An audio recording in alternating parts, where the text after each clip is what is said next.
Thank you so much. And first of all, I would like to thank most heartily Chris Watkin for his generous invitation. And I hope I'm going to share only my ideas with you and not my quote, but we'll see. So it's a pleasure to discuss the complex question Chris has raised for us. How do notions of the state of nature and the social contract shape modern imaginaries in areas such as the colonial, the ecological, and the secular? So I'm going to answer very modestly, and in a sense, I'm not going to answer directly the question.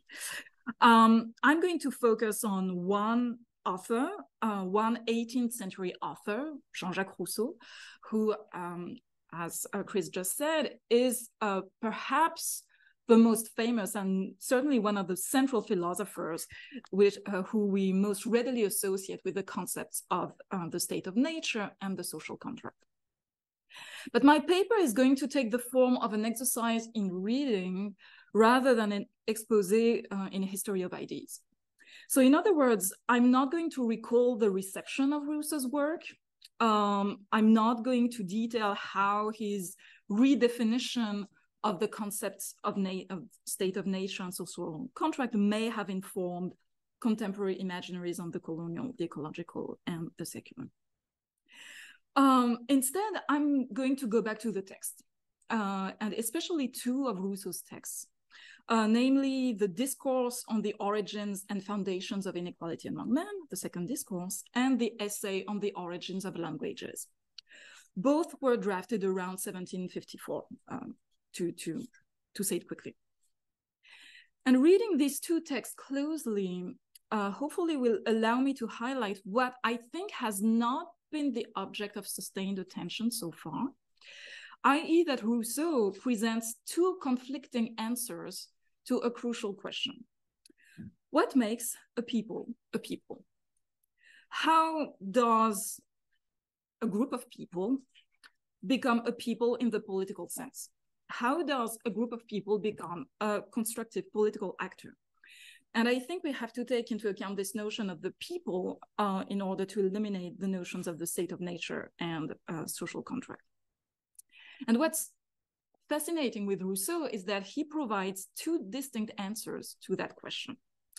First, he tells a story of usurpation and subjugation on the one hand, while on the other hand, he also tells a story of harmonious organic development. And so I'm going to recall these two stories told by Rousseau and sketch some ways that Rousseau perhaps tries to reconcile these two origins narratives. So the reason why I think it's important to go back to the texts themselves is that Rousseau has a reputation of being the spiritual father for modern nationalism. This is, for instance, the assumption guiding a recent publication, highly interesting 2017 collective volume entitled Rousseau, les Lumières et le monde arabo-musulman. So the title speaks for itself. Rousseau, the Enlightenment and the Arab-Muslim world. So the volume explores the possible impact of Enlightenment on the processes of political decolonization after the Algerian War. And the book focuses on Rousseau because of one massive assumption, which is uttered in the introduction to the volume. I quote the introduction by the editor of the volume, Pascal Pellerin. If we admit that Rousseau may be the great forerunner of the idea of the national and perhaps of nationalism even, end of quote. So such a sweeping statement is not necessarily wrong, but it's a rather massive generalization. And my issue with that sort of statement is that they rest on the idea, on the assumption that texts bear in them their subsequent interpretations.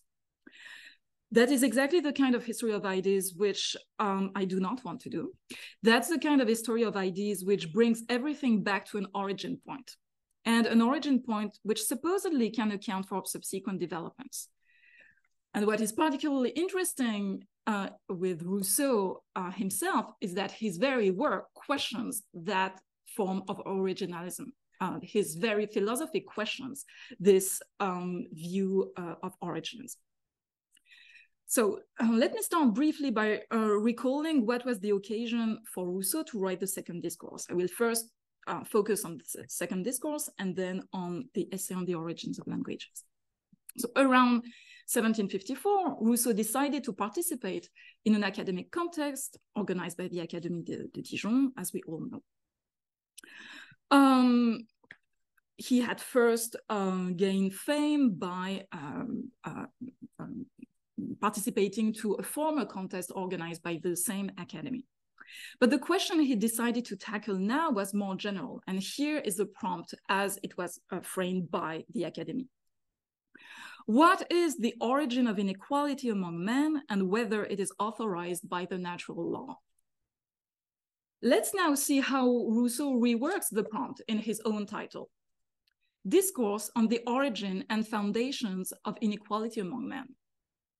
So, two things to comment on here. First, and most obviously, Rousseau gets rid of the allusions to natural law. Instead, he highlights that inequality happens among men, therefore hinting that inequality does not result from natural causes. And what is even more important for my paper today is that he adds the notion of foundations to the question of the origins of inequality. Therefore, I think implicitly questioning the very assumption that origins may account for everything. So what he tells is not only an origin story, it is a speculative inquiry on the general reasons, social or political reasons, why inequality happens in human societies.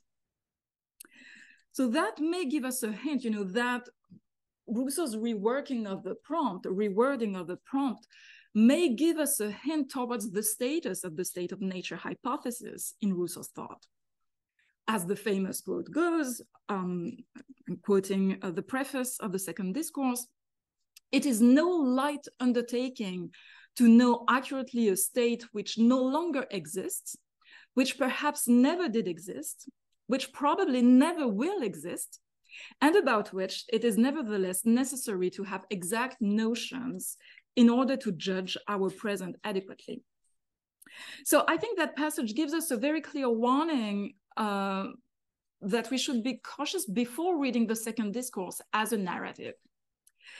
The state of nature, in Rousseau's view, is not necessarily or not only a beginning, a starting point. It's a theoretical standard necessary to conduct a fair assessment of the current social order without repeating the prejudices we may have received from that very order. So which may entail that the pure state of nature never happened, and that what Rousseau focuses on in the discourse is less the state of nature in itself or the evolution in itself, but rather the constant mix of nature and culture. And that may give us an indication of how we should or how we could read the narrative of the second discourse.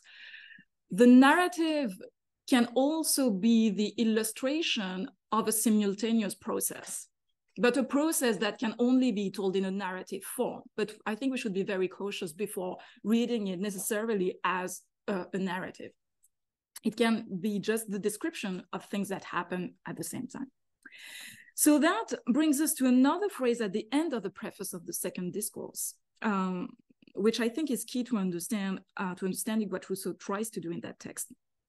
I quote, "The political and moral investigations occasioned by the important question I am examining are therefore in every way useful, and the hypothetical history of governments is in all respects an instructive lesson for man." I think the key part here is that phrase, the hypothetical history of governments, which I take to be what Rousseau is trying to do in the second discourse, and especially in the second part. But what does it mean to write a hypothetical history of governments? So what it means first is that it is the kind of history that has to be written at a general level, that does not take into account the particulars of the history of each social group, but instead tries to unearth the dynamic common to the formation of every government, i.e. the dynamics that can explain the fact that you have rulers on the one hand and other people on the other hand. So let us focus now on the passage of the second discourse, which is describing precisely that stage, the beginning of governments. It is in the second part of the discourse, which you all know is divided into two parts. So the first part describes the state of nature, and the second part relates how humanity grew out of it, how human societies developed. It is, however, not easy to pinpoint what is exactly the beginning of the end. What is exactly the starting point of human society? And that's the problem exemplified by the arch-famous opening lines of the second part of the second discourse. Rousseau first builds a very powerful scene. He describes, I quote, the first person who, having enclosed a plot of ground, bethought himself to say, "This is mine," as the true founder of civil society. But immediately after describing that powerful scene, Rousseau adds that things actually did not happen that way. That the foundational moment is actually the result of a much longer process. And here I quote again, "This idea of property did not take shape all at once in man's mind." So under this lens of long time history, so not the history of spectacular events, but the history of gradual changes, the invention of property is no longer the foundation of civil society. It is rather the last stage of the state of nature. And that's, again, a quote from Rousseau. So the true founder, the actual founder of civil society might be another character who appears later in that same second part of the second discourse. So fast forwarding in the history of the human species, Rousseau depicts what happens when all lands on Earth have been distributed, leading to vast inequalities between those who already own something and those who have nothing. And that, entails a perpetual state of war between the landowners and the supernumeraries. That unbearable state of things is concluded in another memorable scene, which you all remember, the scene in which the character of the rich, in the singular, addresses a crowd of hostile poor. In the apparent intention to bring an end to the state of war, he suggests to establish laws, the rule of law, capable to protect the weak. And in effect, the laws that are established are skewed in order to protect his property and make it thrive. So what is interesting in this other well-known scene of the second discourse is that Rousseau invents a character, a collective character, which embodies all the rich and all the founders of states. Does that mean that there was just one and only foundational moment for all of humanity? No. And right away, the text moves back from the scene to the narrative again, and explicitly says that there was no unique moment common to all manhood, but rather, I quote, "The establishment of a single society made the establishment of all the other indispensable. In order to stand up to united forces, it became necessary to unite in turn," end of quote. So that can be easily understood. Rousseau is describing elementary conditions of development, an economy that is mostly material, where there's no monetary system, there's no elaborate symbolical economy, and therefore it is impossible to control immense areas of land or immense crowds, because there's no symbolical way to dominate them. That explains that this covenant of the rich called for the creation of other societies in response, because the new entity was too much of a threat. For the first time, collective resources could be used for the sole interest of the rulers. So that is Rousseau's first answer to the question of the origins of the peoples. People are formed in subjugation to their leaders, and in the false hope that their safety will be secured by those who, in fact, usurp the resources of the community for their own personal benefit. One question remains unanswered, however. Were there no differences between the distinct societies which were formed around the same time? In the second discourse, the only distinction mentioned is the number of rulers who oversaw the founding of respective societies. I quote, "The different forms of government owe their origin to the greater or lesser differences among individuals at the time of the institution." So if there was a few rich, this was an oligarchy. If there was only one rich, it was a monarchy, and there were also some form of usurpatory democracies, but I'm not going to dwell on that. That does not mean, however, that it's impossible to account for the specificities of each political community. But in order to do that, one must turn to a different form of history, not the hypothetical history of governments, but what I would call, in echo of Rousseau's project of a sensitive moral, sensitive history, i.e. the history of how men interacted with one another through their senses. And that is the type of history practiced in another text, which grew out of the second discourse and which Rousseau actually cut out of the second discourse, the essay on the origins of languages. And I'll try to be quick here. So let me quote the very beginning of the essay on the origins of languages. "Speech differentiates man from other animals.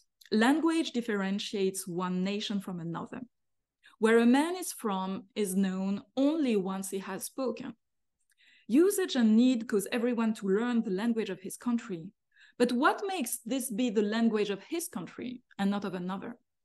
In order to tell, one has to go back to some cause that depends on locality and antedates even morals.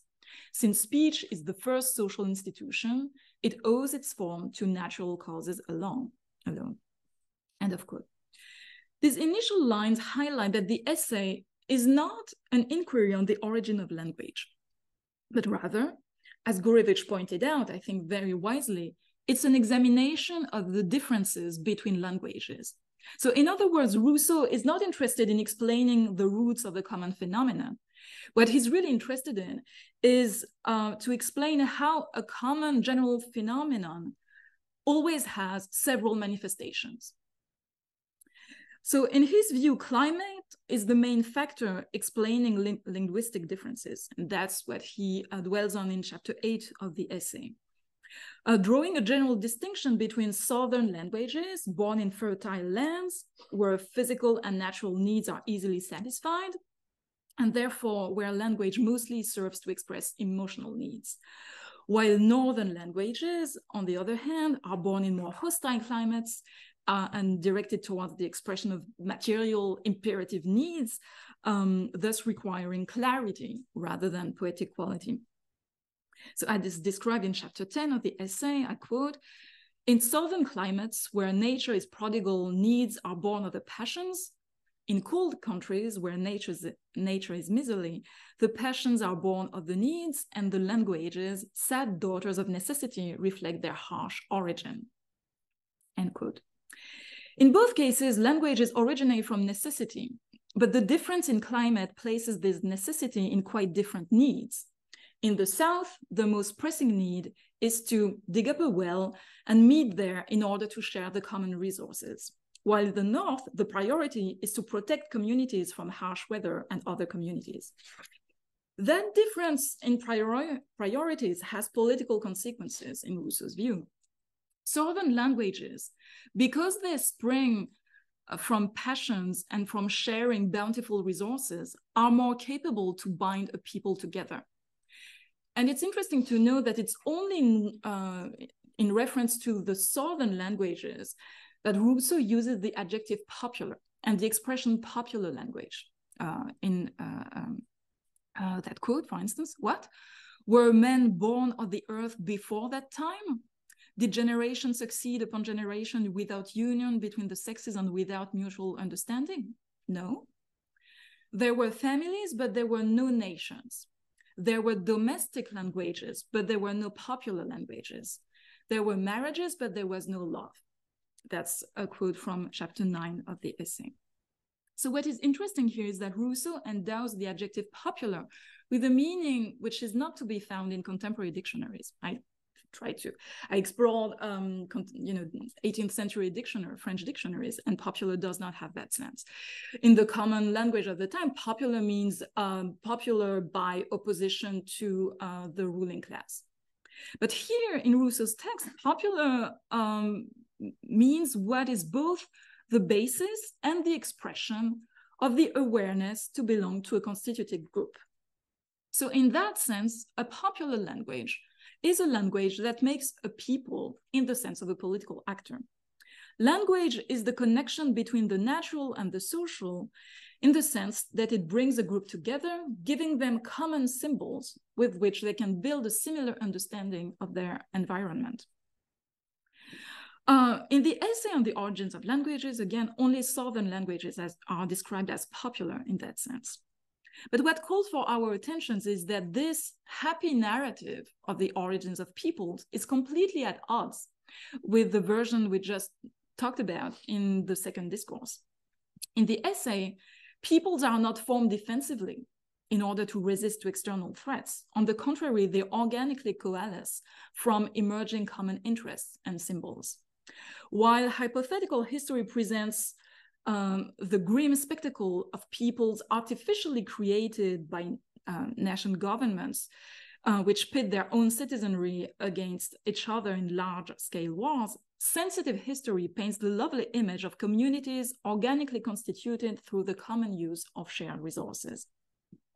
So in conclusion, I'm going to raise the question, is there any way to reconcile these two definitions of the people? There's, of course, an easy way, which is to accuse Rousseau of contradiction, and many commentators have done that. But I'm not going to take this easy route. I think Rousseau is not contradicting himself. He's rather showing the two sides of the same issues. There is, in the one hand, the anthropological definition of the people as a community united by common symbols, a common language, common habits.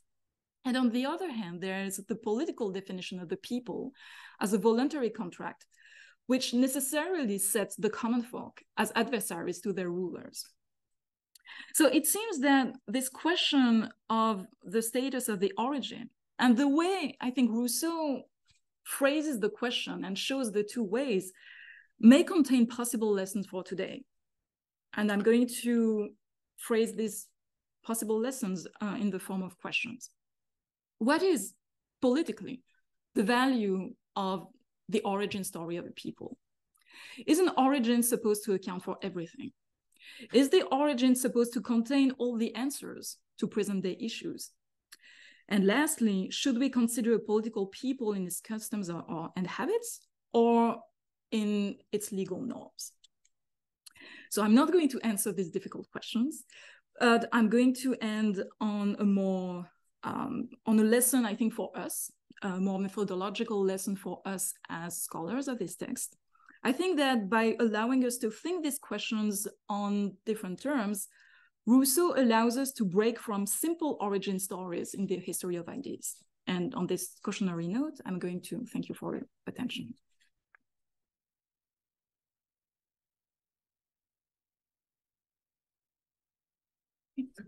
That's wonderful.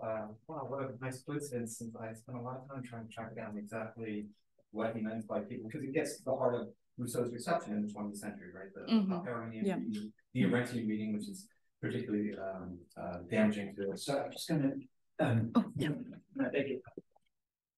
So finishing up that most eloquent point,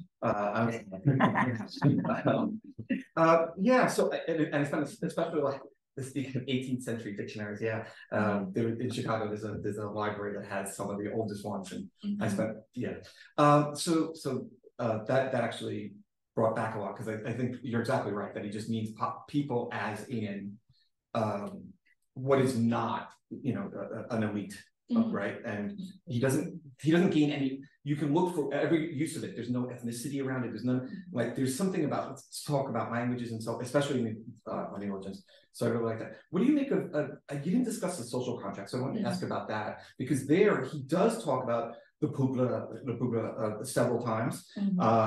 He does use the word symbol, like a summable, right? Resemblance, suggesting a sameness. And I just want to give you that chance to sort of thread that needle, like of that that discussion. Absolutely, yeah. Thank you so much. So that's the part I decided to cut out. But I think, because I think the social contract is illuminated by the two conflicting definitions he delineates before that. And I would read the social contract as an attempt to reconcile both. So I agree, there's actually three chapters devoted to that question of the people. And these three chapters are dependent of the one chapter on the legislator. And often we read only the legislator chapter, but I think we should read the legislator chapter with the three chapters on the people.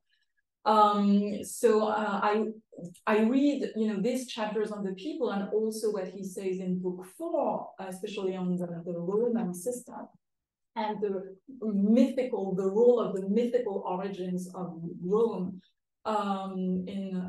in their political system. So I think he's trying to, here in the social contract, he's trying to see what you can do with a people that is, somewhat organically constituted, and how you can turn it into a political actor, into a political people, without being it only as a story of subjugation.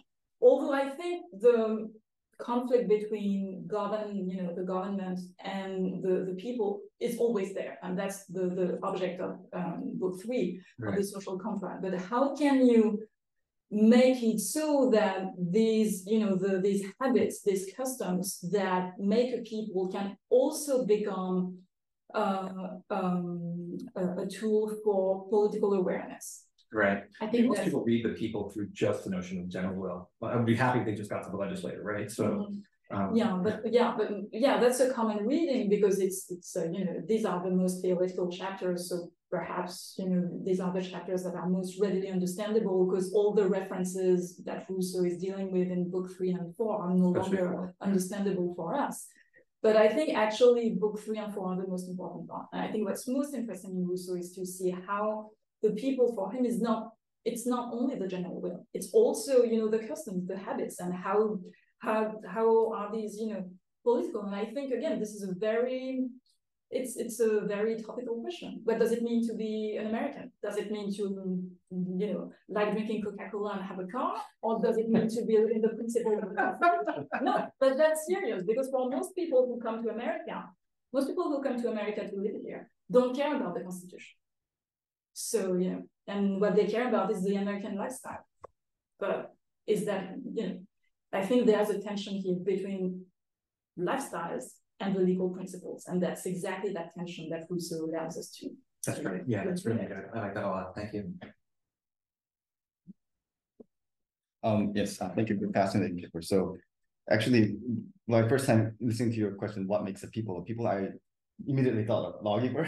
Maybe because I'm a political theorist, and then I guess my question is related to that. So you in the final part, you gave two definitions: that natural people as a natural development and culture based on climate, exactly, and political definition that is voluntary contract. But I don't know the original French term, but when Rousseau discussed lawgiver and people, I don't think the people there that the lawgiver create does not really fit into these both categories, because as far as I understand, Rousseau. Lawgiver is the one who makes the people in the first place that makes the social contract possible. And that doesn't sound voluntary for me. So yes, I guess to generalize my question, like how does your account here actually fits into his discussion of people? Yeah, it's a great question. So in the chapter on the lawgiver and in the examples of lawgivers that Rousseau gives, so Numa, Solon, like Burgers, Moses, he actually speaks of figures who deal with an ethnic group and turn them into a people by giving them some laws. So the lawgiver is not so much someone who creates a people, but someone who takes an ethnic community or political or social community rather, and turns it into a political community by giving it some, it depends on the groups. For some groups, just some customs, and that's the case of Moses. And in other groups, like the Roman, the Greeks, it's legal standards that are going to form a political actor. And on the question of vocabulary, there's an interesting thing in French, which is that the term for lawgiver, legislator, also means the legislator in the sense of all the members of the sovereign. So there's this question of this question: can the people become its own legislator? And I think that's the key in Rousseau's thought.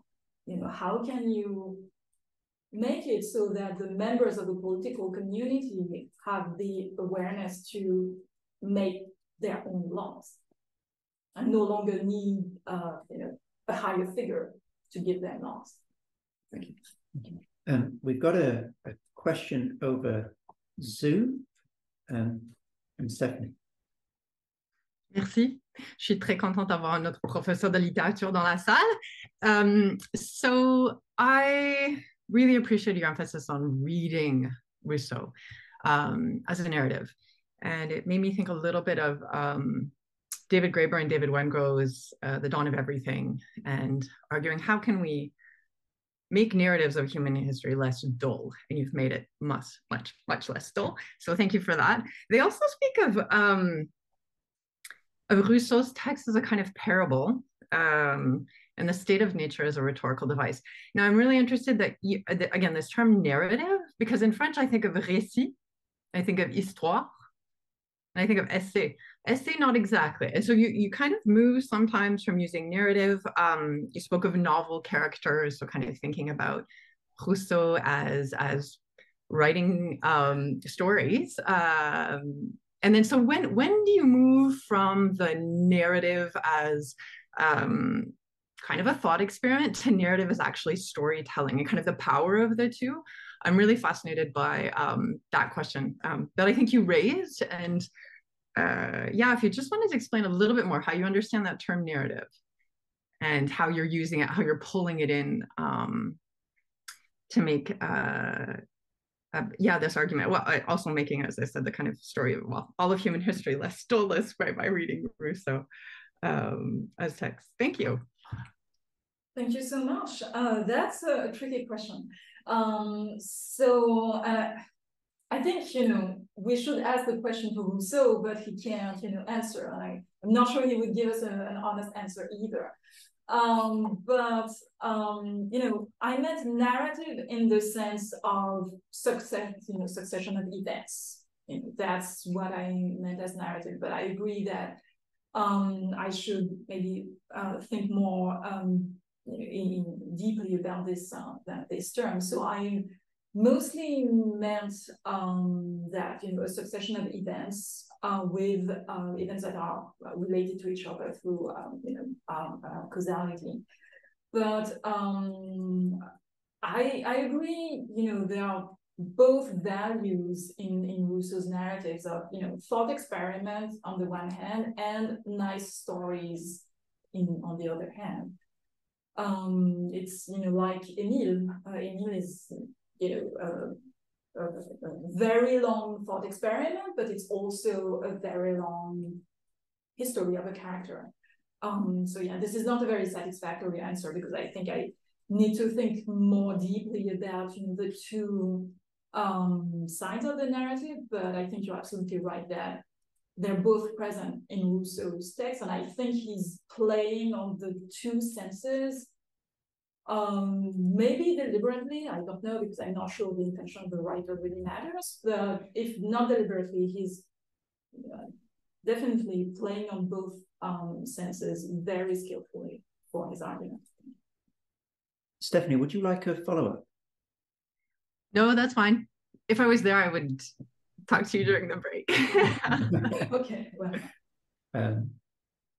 I wonder if I could have a follow-up then, on a very similar theme. So towards the beginning of what you were saying, you drew out this key quotation that people have swarmed over in relation to what does Rousseau think the state of nature is? What status does it have? And this idea of a state which no longer exists, which perhaps never did exist, which probably never will exist, he says. And if I understood it, you were concluding from that his position is that it's hypothetical. And I want to open the door to thinking about something we were talking about in the break, which is the literariness of this text and the extent to which it's impossible simply to draw propositions from it. And I just wonder, I mean, Rousseau need not have put it so convolutedly. You know, why are there these three clauses that don't seem to line up with each other? Because the first one, which no longer exists, qui n'existe plus. So there is a sense there that it did exist in order for it to no longer exist. Something cannot no longer exist unless it did exist. And then straight afterwards, qui n'a peut-être point existé, which perhaps never did exist. So what is he? And people have tried to resolve this to either saying, oh, he's saying it's historical, that's what he's really saying, or he's saying it's hypothetical, that's what he's really saying. But surely what he's really saying is both. And the text, we need to think carefully before reducing that textuality, to try and get these very crisp propositions out of it. And then later on, there's this other really key quotation that people sort of keep regurgitating in articles on the state of nature. Let us therefore begin by setting aside all the facts. Commençons donc par écarter tous les faits. And what are these facts he's setting aside? Is it the sort of religious idea of where we came from, or whatever? But within that same sentence, there's this really interesting juxtaposition. So he said, let us begin by setting aside all the facts. They do not affect the question. The inquiries that may be pursued regarding this subject ought not to be taken for historical truths, but only for hypothetical and conditional reasonings. Okay, we think we know where we stand now. It's hypothetical. He goes on, better suited to elucidate the nature of things than to show their genuine origin. So there's this dichotomy between nature and origin. And in my own reading of the text, that's the crucial distinction. So we're not talking about historical facts, but we are talking about nature, whatever that is. And so he is doing something historical, but not with the sort of describing how things came about, but he is trying to draw on this historical nature of humanity. And I'm guessing, I just wonder if you would sort of comment on this seemingly baroque complexity of the historicity of his claims. But to what extent should we be distilling what he is claiming historically from this? And to what extent do you think he's just playing with us? That the textuality here shouldn't be reduced, and there is this inextricable complexity to what he's saying. I think it's great. So I may have one answer, which came up by reading his text again and again. And I think it's in the concept of application, which is a recurring concept in the educational processes of his time, and rather traditional educational methods of his time. But I think he's taking up that concept of application and doing something completely new with that.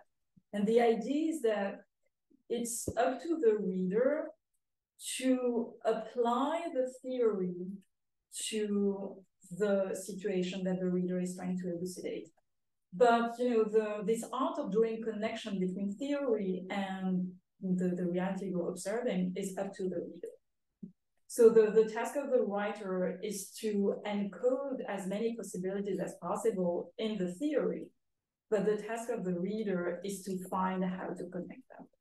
That's what I figured out after after grappling with these questions many times. And I completely agree with you that, for instance, in the famous quote, the state which no longer exists and perhaps never did exist. I think you put it wonderfully that Rousseau is basically telling us that it's doing both at the same time.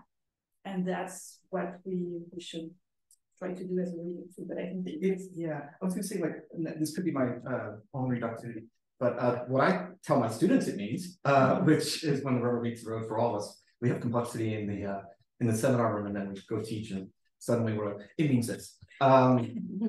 Is essentially what he's doing is a rational reconstruction. And we haven't mentioned the use of reason, because reason comes in also with the notion of the people, right? He says we need to pay in the social contract, but in the considerations on Poland, he talks about the specific genius of the people, which gets to one of the notions that he brought up. And then in the social contract, the early parts, he focuses simply by the agreement. And so the people would be after the contract, not before it. And the problem is, of course, that the Lycurgus-like figure has, we have to produce the people that would agree to be a people, and so then you end up with the conundrums. But the use of reason as rational reconstruction is, this is a political polemic. It's a political text. It's intervening. They have a story that goes back to Genesis that gives us hierarchy. That's the abbé that won that year, got the prize, and not Rousseau. That's what he argued, right? It had to be a he. I don't know, I didn't know the gender percent, but I was like, of course it's a he, right? It's a he. And Rousseau is saying, if you read this, and that's why I like your educational point, I know that's in your book too, is when you read this, will you find this rationally persuasive? And if you do, then that means there's a couple of stories and we don't need to accept that. And that begins to denaturalize hierarchy alone. It doesn't have to be right. Sort of like David Graeber's book is a good point. David Graeber's Dawn of Everything. Sure, that's a very small title, humble title. It doesn't have to be right. It just has to begin to de-solidify these common truths that we just take to be so obvious. And I think Rousseau is really good with that. But he's one of the rare ones. He's not like the Machiavellian would stand back and go, no, I'll just make it convincing. I don't need to. But he puts it out there, and it makes us pay attention to the textuality that Chris was pointing out. But it is also like a rational reconstruction. It's not historical. We didn't have anthropology. People are so reductive. Like we had scientific notions of history in it, so, right? That it doesn't need to be that. It just needs to fit enough so that, I think I made that. Yeah. Wonderful. Thank you. Thank you so much.